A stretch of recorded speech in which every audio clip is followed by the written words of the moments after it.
Welcome, everyone, to the group chat. We're so excited that you're here today. We're doing something a little bit different. We're going to have a real conversation about what's going on in our nation. This is going to be a real, raw conversation with two of my friends. And what I would like for our audience to do today is just lean in and listen, because it's really what I've found during this season is that I'm not listening enough. And I'm not asking my friends to help me understand nearly enough. So I want to introduce a couple really awesome rock stars that are here with us today. Mr. Xavier, LeMond, Mr. Maurice, Ijeh. Let me just give you a little bit of information about these guys before we jump in. Xavier, he's a baby boomer. He's grown up in the greatest generation. He's a product of the greatest generation, being a baby boomer. He's an IT professional, a corporate fixer. He spent more than 30 years working in banking, film, medical, energy industry. There isn't much you haven't done, man. I've been told that.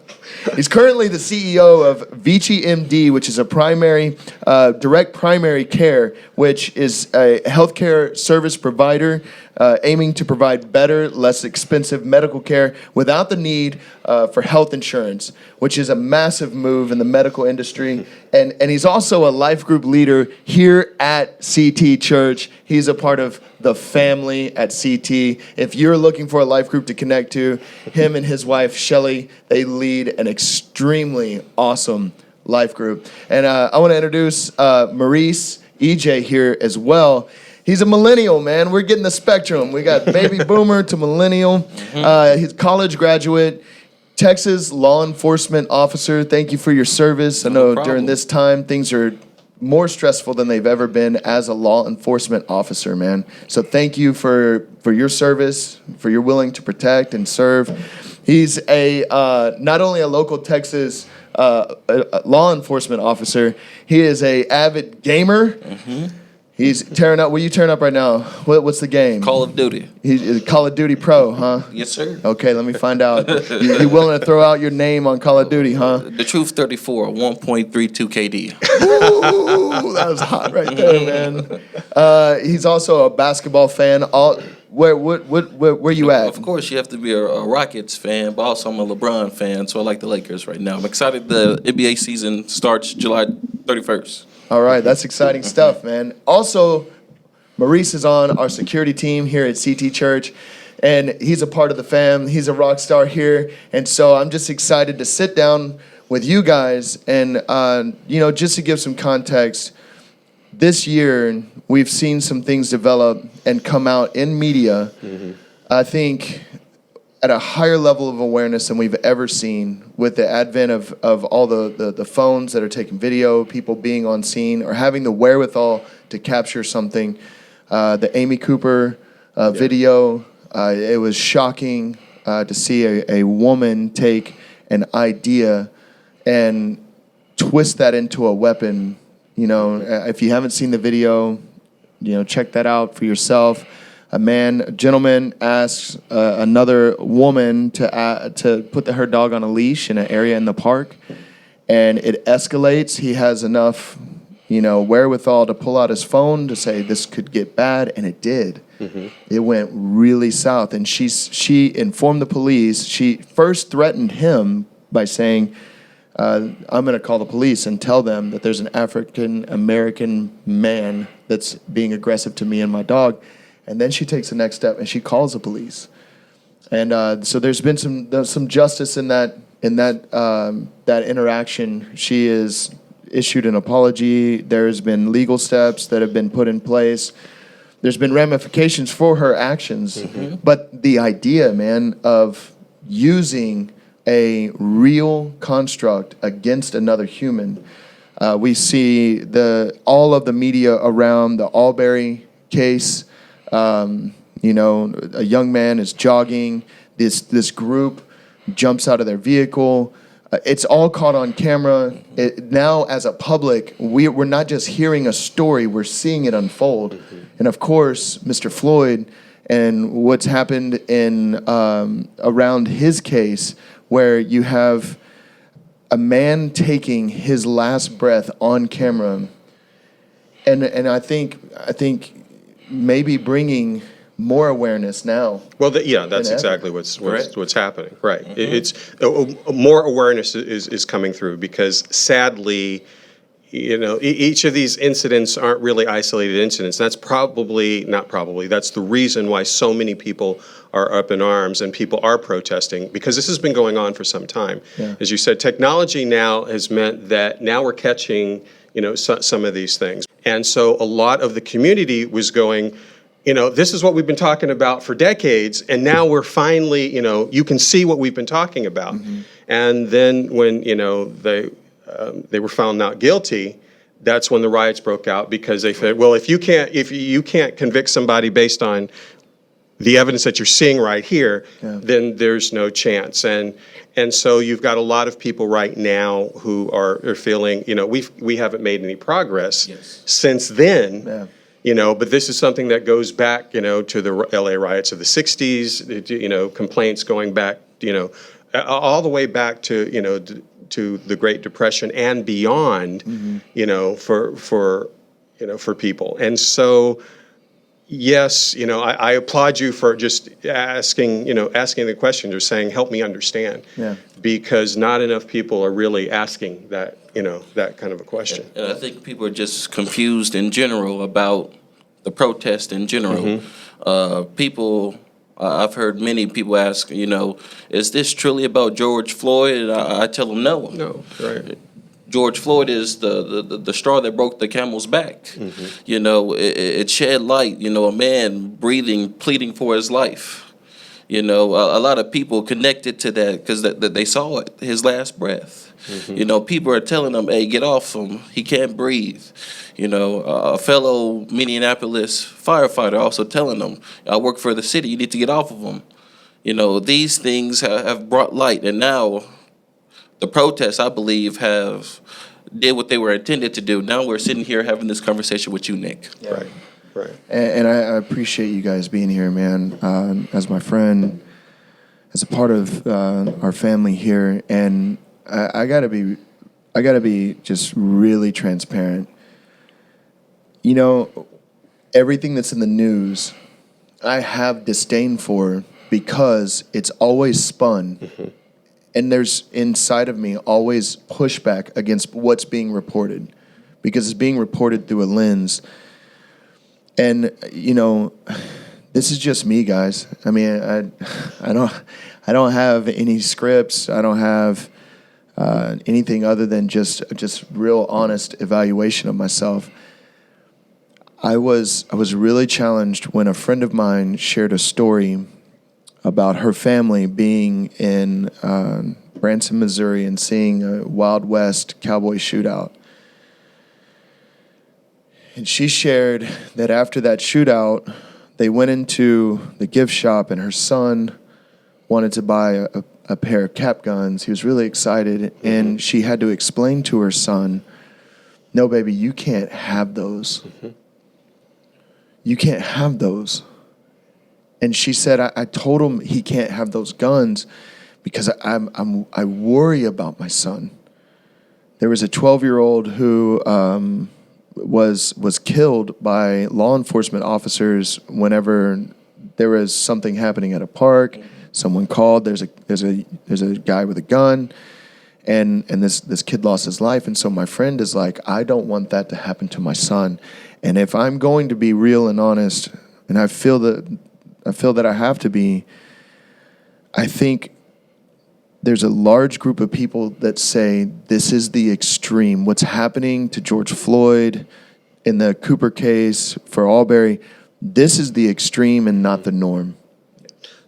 There are a lot of people who say that and don't understand. But just to relate to your story, my mother would not allow me to have toy guns. Okay, I'm the old guy in the room. Okay, so this goes way back, but it was for the same reason. I got my first toy gun when I was 14 years old, and only because I didn't tell my parents that I had it. And it was a old World War II German Luger, just a toy gun. But no, you don't have toy guns because Okay, this is, the situation. This is how society reacts. It is too easy for it to be interpreted. And of course, as a kid, I don't understand that. All I know is I don't get to play with guns. Okay, and just how stupid is that? And you don't understand. Well, as a dad, for me what I do is I create memories for my kids. And what impacted me about that story is that this 11-year-old little boy is now, just like you from your parents, have this filter in front of them that say, there's an exception to your existence that you have to accept right now. I think even me, I think the case you're referring to is the Tamir Rice case over there in Cleveland, Ohio. But even me, being a Texas law enforcement officer, it just came to my mind that one time I received a call. It was a group of black males. I think ages ranges from about 12 to 14. They were walking down the street. They had just went to an academy, and they bought some BB guns. Mm-hmm. So they were walking down the street, and they were walking down the street with the BB guns. The BB guns are still in package. They haven't even opened them.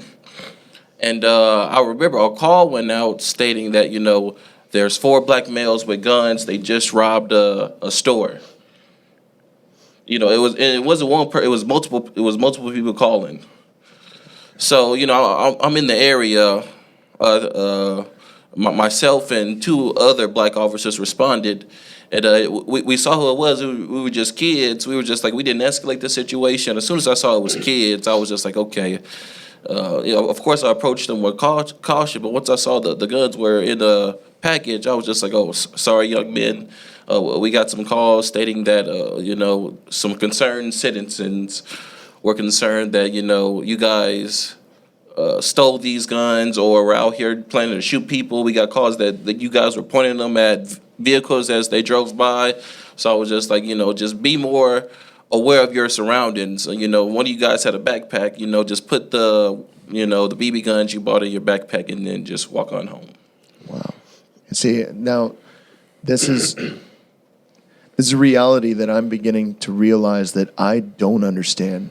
Like I thought that I understood through my context. I thought I understood through what the media has told me, through personal biases I've experienced. I can relate. But the more conversations I have, and that's what I want to encourage people to do, is to have real conversations.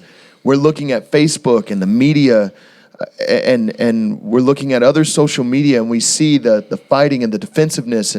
But when have we stopped to have a real conversation to say, I don't understand, help me.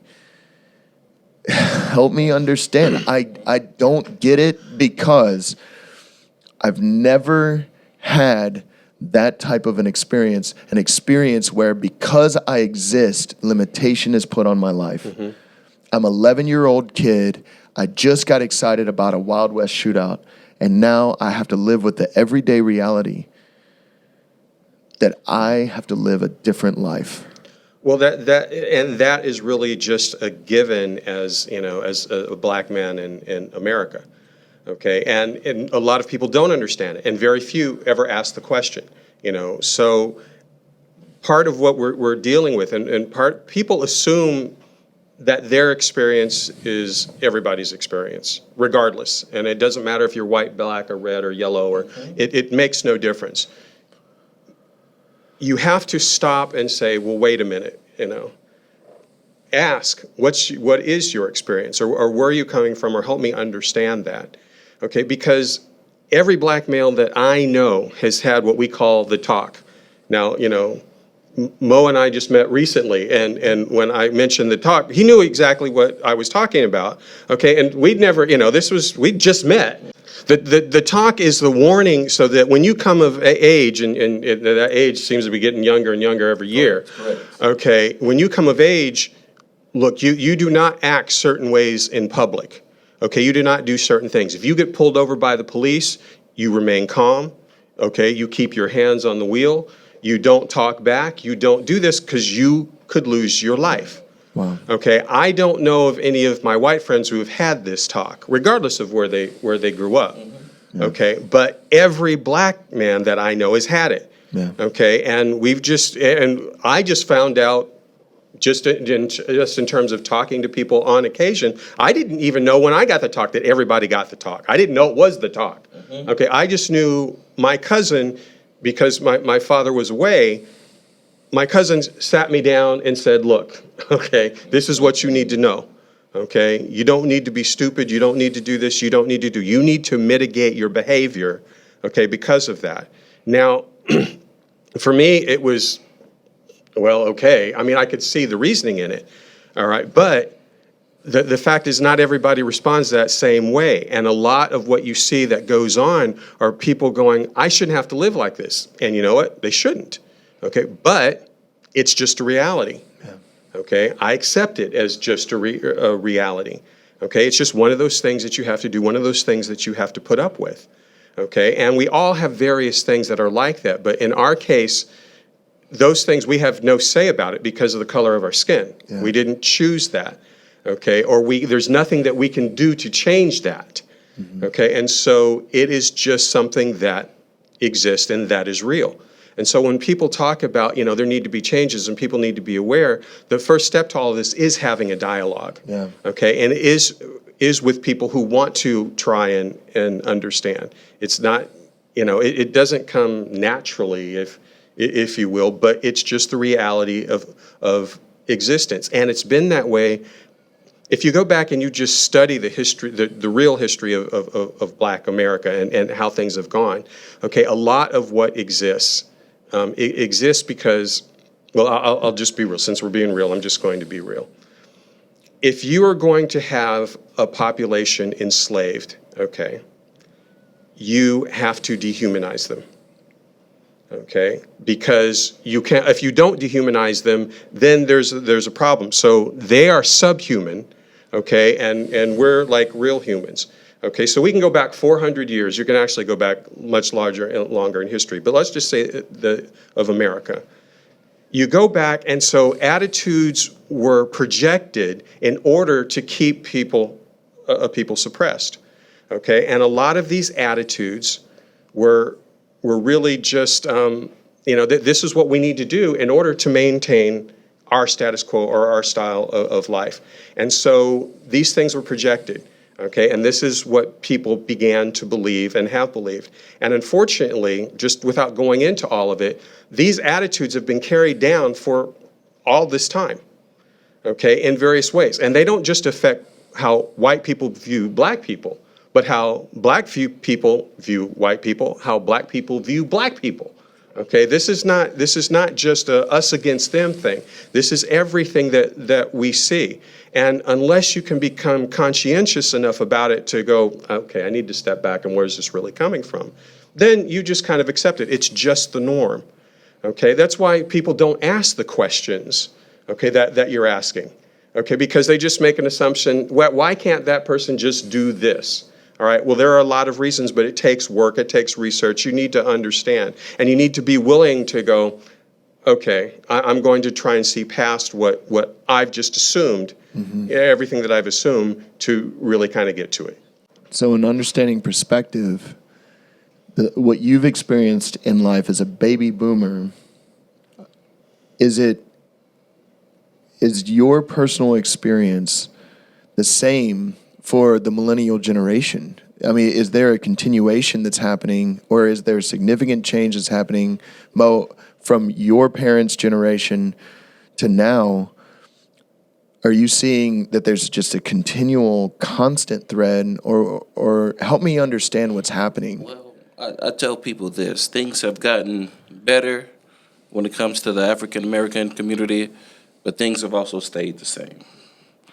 We recently had our first Black president. We have multiple Black billionaires in America. But then again, we still have police brutality. And I believe things have gotten better because at one point in time, Black people couldn't even be police officers. But here I stand before you, a Black police officer.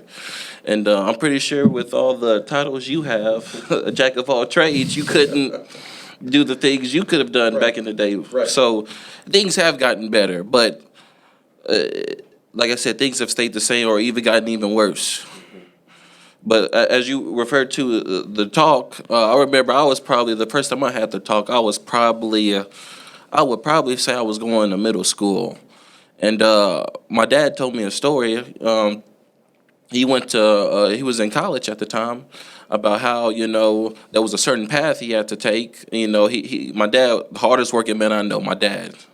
He would always have to take classes at night after he would get off working long shifts from like 2-3 jobs, and he was walking.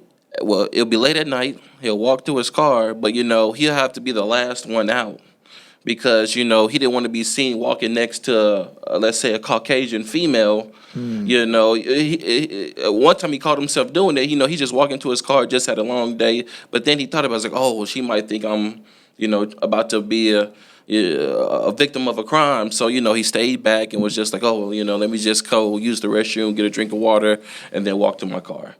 So, and of course, when it came to my dad, he was like, well, be careful with the certain people you hang around because you never know what can happen. You'd be at the wrong place at the wrong time. So, I think a key to that, you said being at the wrong place at the wrong time. We have to live our lives always conscientious that, trying not to be at the wrong place at the wrong time. Yes. Okay, that is a foremost, it's just at the forefront of our brains.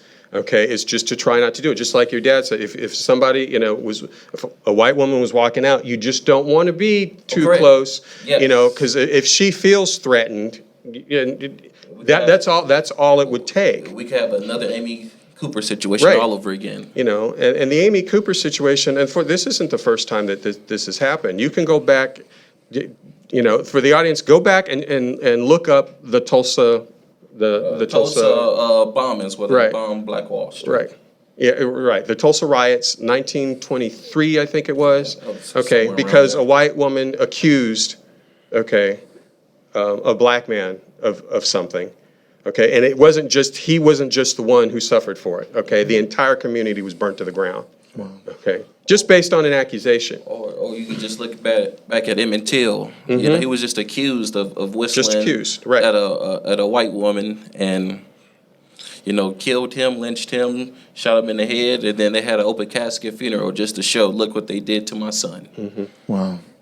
So I think, and I don't want to get into, look, this is not a matter of playing the victim card. Oh, no. Okay, for us, I know for Mo, because, he's a police officer, I know what he's had to do in order to overcome it, and get to the position, because I've had to do many things as well. That's just the reality of what, of what we go through and what we do.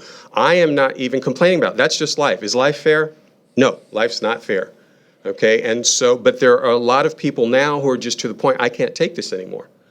Okay, some people are more resilient than other people's, but that's why you see protests. That's why people are angry. I in no way, shape, or form, advocate any kind of looting, any kind of rioting, or anything along those lines. But I understand the anger. I understand the anger. There's no excuse for any of that type of behavior, and we're not going to, get into that either.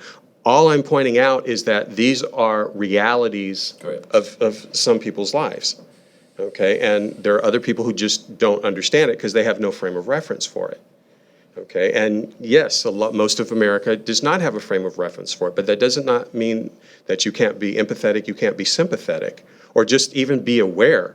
Hopefully this conversation is at least just making some people aware, that these things are going on. And if you're aware of it and you're wondering about it, then start a conversation.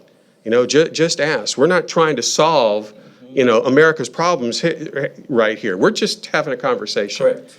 Okay. But if those conversations start, then people will become aware, and people can start to move in a direction together. We need, this really is about unity, and understanding and being willing to understand. A lot of people are just simply not willing. I don't get it. I don't understand. I don't want to understand it. Right. Okay. And I'm not talking about white people. I'm talking about white people, black people, red people, yellow people. It's the same thing. We have to move beyond, just what these assumptions are, that we have.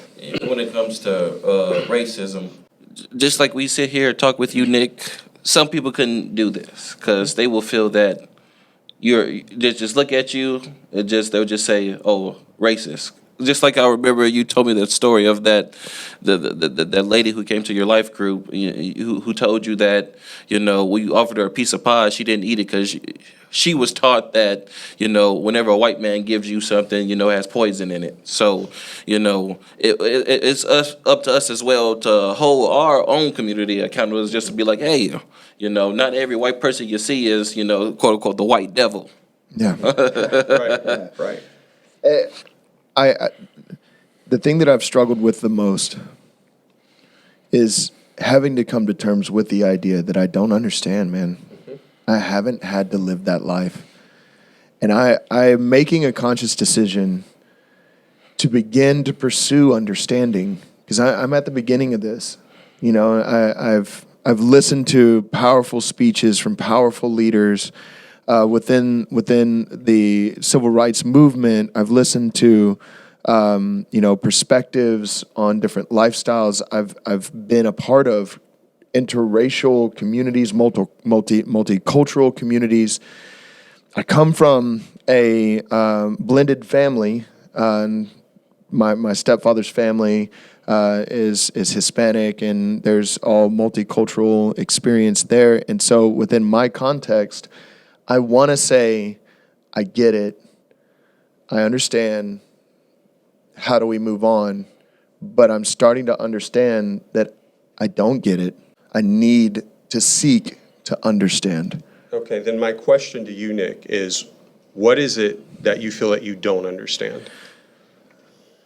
I'm realizing that I don't understand that just because I exist, I can expect a level of rejection, hatred, unfair treatment. I haven't experienced that from the stories that you guys are sharing and my friends are sharing, because I'm finally asking, because I want to understand. I am finally realizing that I don't understand what it's like to live in a construct that says just because I exist, that's it. Right. I exist now. My skin tone, my skin color automatically disqualifies, discredits in certain experiences and arenas in our lives. I don't understand. I have never experienced that. But what's important about what you said is that, you haven't experienced that. You won't experience it in the context that we've talked about, okay? But what's important to understand, okay, is not that fact that you don't feel that way, but what's important is the fact that you understand that construct actually exists, okay? All right, and it's not just your understanding our construct, or the one we've been talking about, but we all have constructs. Okay, we all have them, and there are things about your life, okay, that we won't understand. Okay, whether you're again black, brown, red, yellow, it really doesn't matter. There are things that we have to accept and understand that other people are going through that are legitimate, even if we don't understand it or we don't see how it can possibly be. Okay, and that is really, I think, a key component of this conversation right now. Look, I'm not here to try and play the victim card for black people or anybody for that. What exists does exist. That's all that I'm saying.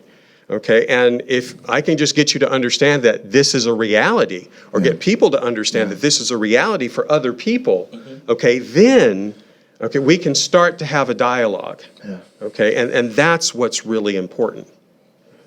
Yeah. I have a mandate on my life, and we have a mandate on our life as followers of Jesus, to be at peace. As far as it goes with us, to be at peace with everyone. In the bond of peace, right? There's unity and peace that we have a responsibility to maintain, and it isn't until I started to ask the questions, the real hard questions, and that those questions are, help me understand your story. As your friend, how am I doing? How how am I doing, and what can I do? I know this is there. We can get into systemic issues and things that have been in existence for 400 years. We can break that down and dissect it and review it, and it's important. I think it's important to understand. We can break down the political climate. We can look at the different movements, and we can talk about the heart behind each movement. But at the end of the day, I think for me and our listeners, our viewers, what is it that we can do to be at peace? What can we do to foster unity cross-culturally? Like you've said, it's not black and white. It's a construct that exists for every spectrum of race, culture, skin tone. There's biases. You've told me about biases, the difference between those. So what can I, as an individual, what can I do? Knowledge is power. Yeah. So I would say just like you're doing now, ask questions, gain knowledge. Use that knowledge to educate people who have the same questions. And I feel that, we're acknowledging. Sorry, it's been a long night. The construct of which Brother Xavier is talking about, it does exist. So you have certain power within that construct that we don't have. So if you could go out there and you share that, I have power to change the construct. And then once you do that, it's starting to change. I sense it's starting to change now with the conversations we have. I feel like there are hundreds, thousands, millions of conversations like this happening across the nation and even across the world. All because of, like I said, I believe in 8 minutes and 43 seconds, the loss of a life changed the world. Yeah. So hopefully, I believe, even my department, I work for a wonderful department. My chief told us, hey, we didn't train you that way. Don't do that. That's the wrong way to, come in contact with people, So my department trains us on, multiracial cultures, proper way of, shooting our guns, dealing with people, de-escalation. It's just learning how to deal with a person who doesn't look like yourself. Yeah. And I think a friend of mine shared with me something that I didn't understand. Again, and that's what I'm rocked by, man. It's just these conversations. If we could pull ourselves out of the media and being told what to think. Right. Yeah. I'm sick of the media telling me what to think. I agree with you. So in these conversations, another law enforcement officer told me, I have to be at my best at every call. Mm-hmm. It doesn't matter that I just experienced the loss of a life of an infant that I was doing CPR on. When I roll up to your house because of a noise complaint, I have to be at my best. That's correct. And that was, and he was sharing how that pressure exists. That pressure exists all by itself. You have to be a perfect representation into everything that you go into, understanding that he is coming into a situation at a deficit as an officer because the badge is covered in blood.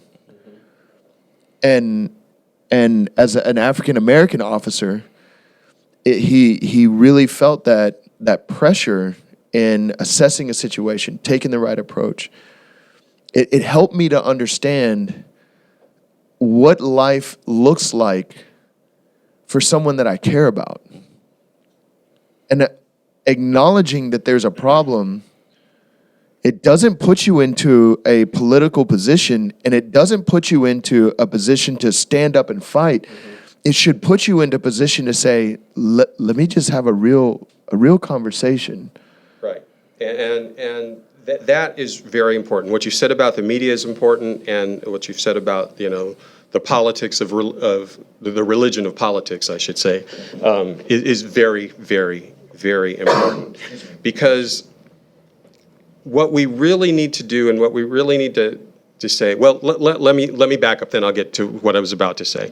Because in asking the questions, or in trying to understand, you first have to define what you're talking about. Yeah. And part of the problem that I see in the country right now is, people are talking about racism, but everybody's got a different definition. And so we need to understand what we mean by racism. Because there are people who just think racism, look, I don't use the N-word on my neighbors, and I like my neighbors and whatnot, so I'm not a racist. Okay, and the same can be said in reverse for black people against white people. Okay, but we all have prejudices and biases. Okay, we all have them. Okay, and part of what we're talking about, in terms of reaching out, is the willingness to look beyond those, is to see them within ourselves and recognize them and try to look beyond them. You're struggling, as I interpret it, you're kind of struggling with understanding this because you're seeing your biases, okay, and any prejudices that you may or may not have known about before starting to come out, okay, and we all have them. I don't care what color we are, okay, we all have those things, and we have to be willing to step back and go, okay, this is what I'm saying now in light of what I know about myself. What do I need to know about what's going on? What do I need to know about my neighbor?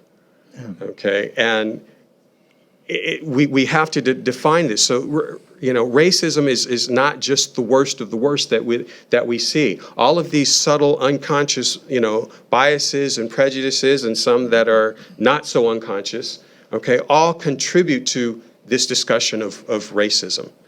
Okay, and so just this, what is racism to me? If I had to define it, and this is just my definition, racism is the inability, for whatever reason, conscious or unconscious, okay, to the inability to see beyond those biases and prejudices, okay? And so whether it is white on black, black on white, brown on red, again, it doesn't matter. We all suffer from these things, and so we have it. Now, black people in this country, unfortunately, there is what has been termed structural racism, okay? But this is why I brought up, going back 400 years, because a lot of these things are built into the infrastructure of this country, okay? And so, but if you don't see it, or you're not aware of it, and you don't know it, you don't get it, okay? It takes education, okay? It takes knowledge. You have to go. There are too many people in this country who don't understand or are not willing to go back and understand how we got here or what this is. They just know these people are wrong and I'm right. And it's because it's easy. It's because the media just throws out as sound bites, okay? Because the media and all the media that you get, really all they're interested in is your attention, okay? And they don't care how you get it. Some do it on the left, some do it on the right. Okay, but that's primarily what they are interested in. People have got to learn to think and not just accept, okay, what they're being told. But that requires work and it requires effort. Okay, and if you're not willing to make the effort, well, then we can't even have this conversation. We're only having this conversation because you're willing to make the effort. I appreciate you guys being willing to help me understand. I mean, and that's what I want. I want to understand. I do want to understand because my responsibility and what God produces in our lives is love. How can I love my neighbor and exclude what they're facing, how they're feeling, how they see the world, how they're treated by the world? How can I say, well, that's not my fault, so it's not my problem? How do I say that I'm empathetic and that I love someone if I'm not even willing to open my eyes or even open my ears to ask a simple question? And that's, will you help me understand what's happening? Right. I think just put your finger on it, because you said you had a responsibility, and I think that's the key to all of this. We have, especially as followers of Christ, okay, we have a responsibility, okay, to each other. Okay, actually, as human beings, we have a responsibility to each other. You want to know what it's going to take in order to change the world, in order to do this, is recognizing our responsibility to each other. Okay, this isn't just, just certain people. Okay, this is everybody. I couldn't be a police officer, so I applaud Mo. That is, of other things I've done, that I could never do. Mm-hmm. Senior officers have to be responsible to junior officers. Okay, their commanding officers have to be responsible to them. Junior officers have to be responsible to each other. The people that they're meeting on the street, the kids on the street, okay, that they come across, need to be responsible for each other. We have got to learn to start to see each other, okay, as human beings. Okay, we have to learn that we're going to have to be responsible. If somebody's going off, okay, it's just not, that's not my problem. Okay, it's got to be, no. Let's just calm down. If we would all step into this role of responsibility as human beings, okay, then the temperature would come down. Yes. Okay, because then people would start to, that understanding. It's like, okay, I don't understand what it is exactly that you're going through. Okay, but help me understand. Yeah. Okay, I may not ever have that situation. Okay, but I see through your eyes that situation exists. Yeah. I see how the country is responding all of this. And one of the things that I do want to point out, okay, because there are a lot of people going around thinking, the country is going to hell in a handbasket. The good people in the country don't get enough press, because that's not what sells. Okay, that's not what garners the attention. We want the shock, the old newspaper adage, if it bleeds, it leads. This is still the same thing. It is about shock to maintain your attention. Okay, so what you're seeing in the media, what you're seeing in social media, what you're seeing on the news, that is not all that there is. Okay, and we get glimpses of this. We've seen the pictures of the men in, I think it was in New York, that were blocking off the officer who had gotten separated from his unit and would not let the rioters get to them. So you have this row of black men, blocking and protecting this white officer. Okay, but how many people have seen that? Everybody's seen everything else, and they want to harp on all of the discord. The vast majority of what we're seeing are peaceful protests. Okay. Peaceful legal protests. Okay, this is what's going on. This is not what is leading the news. Okay, what leads is all of this, and you have to understand that that's not everything that there is. So there are people, who are stepping into the best of their natures, coming out in crisis. The reality of our lives are the forces that are at work seek to divide us. Okay, seek to say, look, there are differences, and these people are lesser than these people, because of whatever. You pick. It could be their color, it could be their economic status, it could be, it can be anything. All right, but as you pointed out, the Bible tells us that, insofar as we are to exist in peace. Okay, being in peace means being responsible for each other. Okay, it means being willing to understand that we are all God's children. Okay, this is not something that you're going to find in the news. Okay, or you're even, the big groups. Leadership is important, and it comes from the top down, as I said, from commanding officers on down to city officials, to state officials, to all the way to the White House. People need to be responsible for bringing people together and understanding. We need to coalesce and really kind of come together. Unfortunately, for George Floyd, his death, I don't see that it was in vain. It was uncalled for, and justice will be served in this. But people are recognizing, in this that, wait a minute, something's seriously wrong here. Yeah. Okay, and inherently, even if they're not really, conscious about it, other than just to march down the street saying this is wrong, okay, things are starting to happen. Okay, but so people are protesting, they're marching in solidarity. People are having conversations like we're having now. So, in that respect, not everything is better, but this is better. This represents, this represents, change for the better for us. Yeah. And people need to ask, and people just need to be aware and need to be willing to say, okay, I'm going to look beyond myself, okay, and I need to look, to my neighbor. We need to look out for each other. Yeah. And, and not just think the neighbor is not just the guy next door. The neighbor is every person who's, around the globe. Okay, and that's the other thing that I see, because there's a whole lot of focus on what's just happening in this country. But open your eyes, okay, and find out what's going on around the globe. Okay, this has sparked protests and around the globe in cities around the world. Yeah. Okay, not just this one guy, and I am not venerating, George Floyd, because there's some people out there who are saying, well, he was this or he was that, and yeah, that may be, but in everything that we've talked about, look, we're not venerating him. Okay, this isn't about, you said at the beginning, this isn't about George Floyd.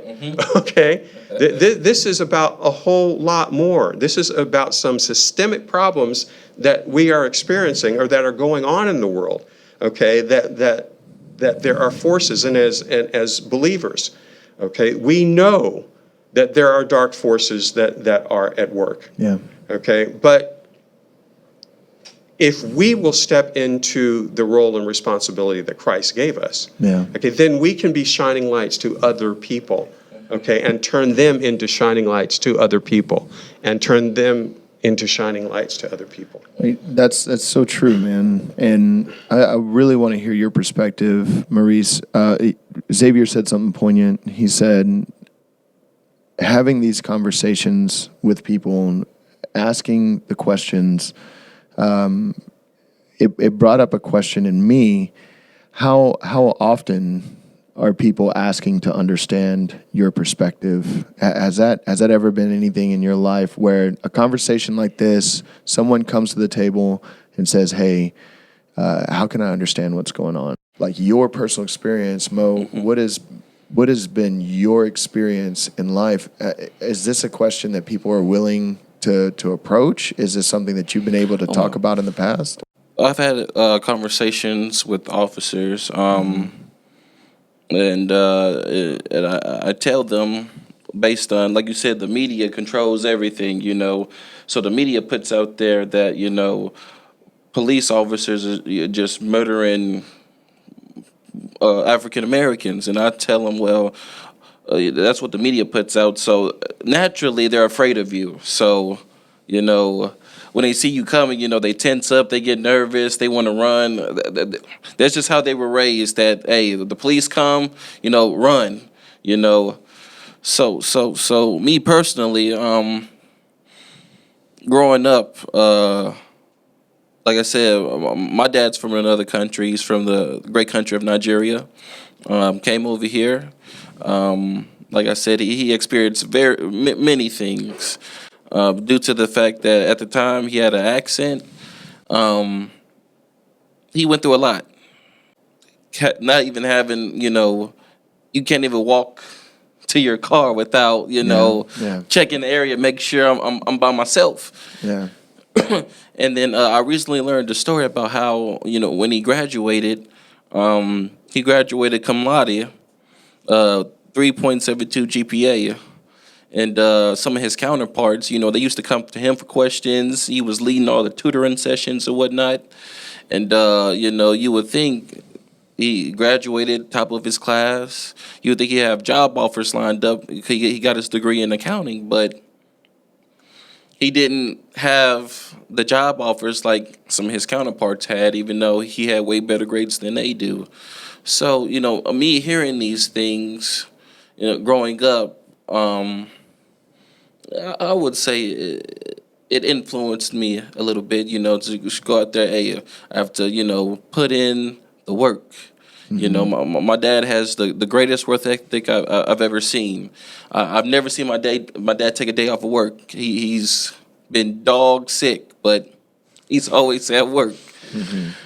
So, me seeing that growing up, I was like, man, if he could come here from another country, essentially learn a new language, because English over there is different than the English over here, and I'm born here. There's nothing that I can't do, no matter what system is in place, no matter who tries to discourage me, I can make it. These are the conversations we also have to have within the Black community. Yes, things are in place. I know it. Trust me, I know it. Me and my old college roommate recently started a nonprofit at my old high school I graduated from. We just basically go back there and tell the kids, because his parents are from El Salvador. He wasn't even born here. He was born in El Salvador. He came here when he was about 2 years old. He recently graduated from University of Texas at Austin.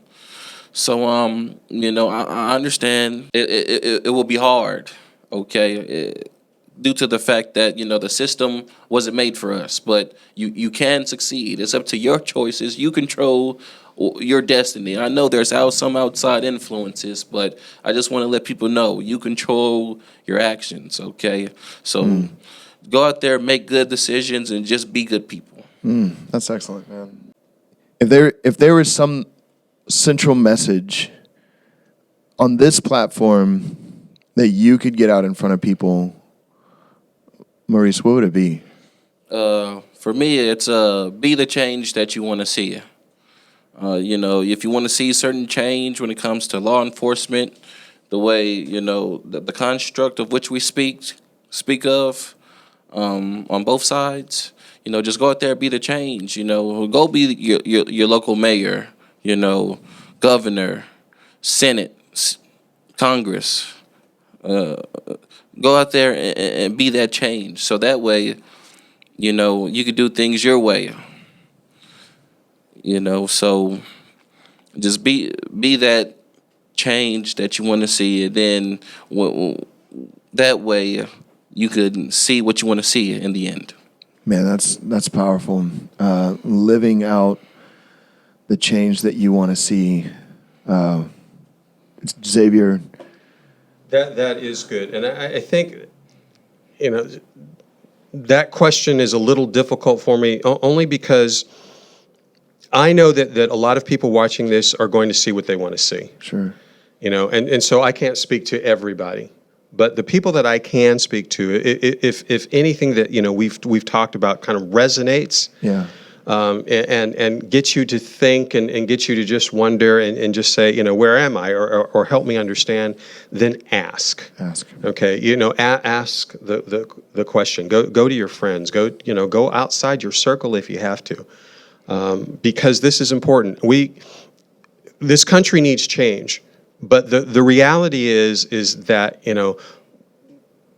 political change and policy change is not going to change hearts and minds. Okay, it really isn't. We need to come to an understanding that we are children of God. Yeah. Okay, and we need to respect each other.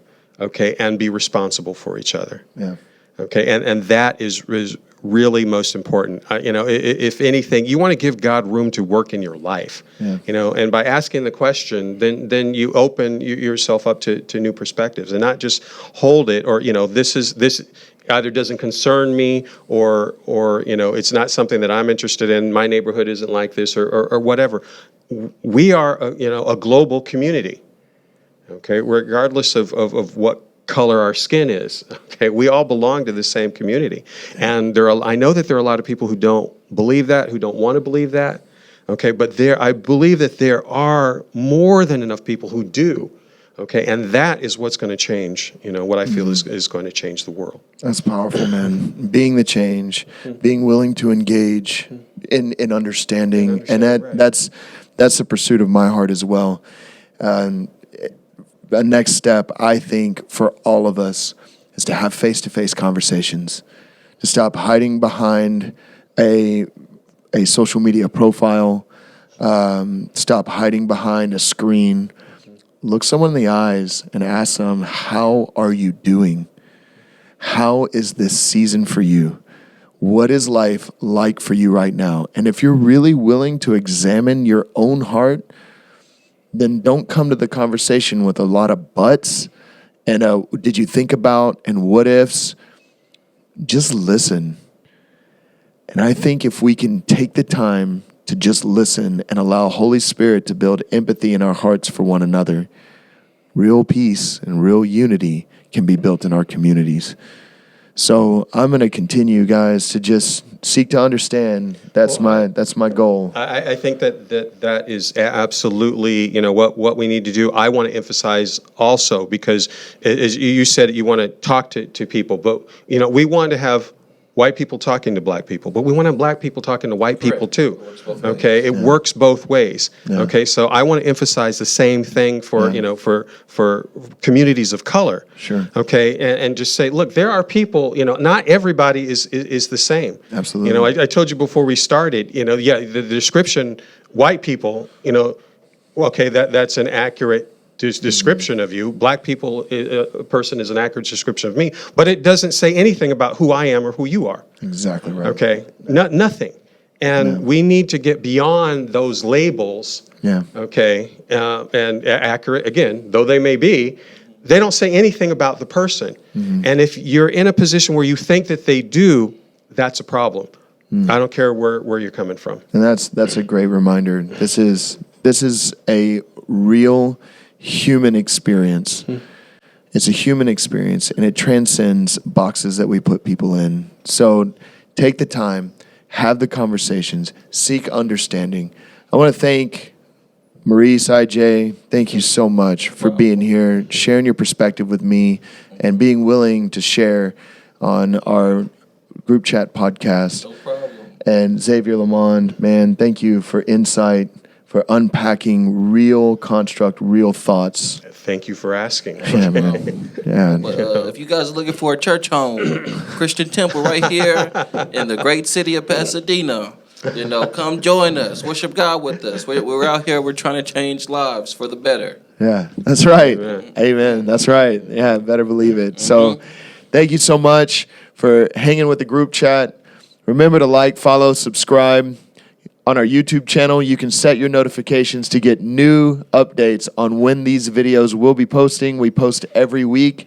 We hope that in this conversation, we could provide clarity to give space to self-examine, to consider another opinion, and to begin to think outside the construct of social media, outside the construct of what the media is saying, and hear real conversations that we can all have within our spheres of influence.